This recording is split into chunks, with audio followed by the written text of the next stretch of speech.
এই ক্রীড়া প্রেমিকরা ভালো খেলার চেষ্টা করে, তাহলে ইনশাল্লাহ আগামীতে অবশ্যই আমরা ইন্ডিয়াকে হারাবো। আজকে এই খেলার থেকেই আমি আশা করব যে বিক্রমপুরের এই ঐতিহাসিক ক্রীড়া ইউনিয়ন থেকে ইনশাল্লাহ আমরা ঘোষণা দিতে পারি আগামীতে অবশ্যই আমরা ইন্ডিয়াকে হারাবো। আজকে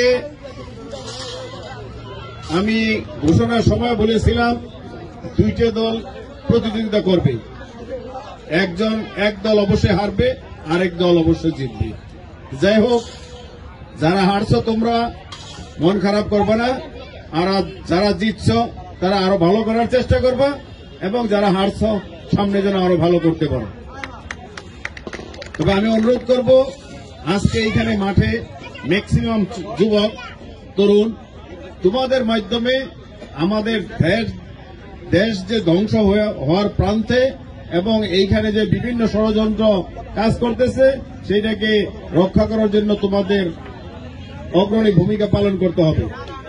আজকে যুবকদেরকে নেশাগ্রস্ত করা একটি চক্রের কাজ। এই নেশা থেকে দূরে রাখার জন্য অবশ্যই খেলাধুলা প্রয়োজন আছে।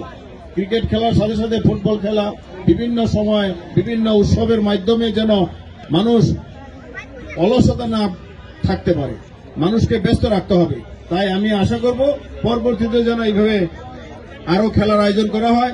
আজকে যেহেতু নামাজের সময় প্রায়, তাই আমি অনুরোধ করব সবাই মিলে যেন আমরা এই নেশার থেকে দূরে থাকতে পারি, এবং নেশা নিজেও করব না, কাউকে করতেও দিব না।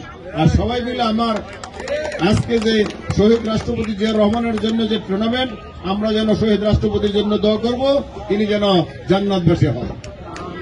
এবং এই 5ই আগস্টে যারা এই ফ্যাসিবাদী সরকারকে উৎখাত করতে যারা শহীদ হয়েছেন, যারা আহত হয়েছেন, আমার বিগত 17 বছরে বিএনপির নেতৃবৃন্দ, অন্যান্য রাজনৈতিক দলের নেতৃবৃন্দ যারা আহত নিহত হয়েছেন, তাদের জন্য প্রাণ খুলে দেওয়া করব।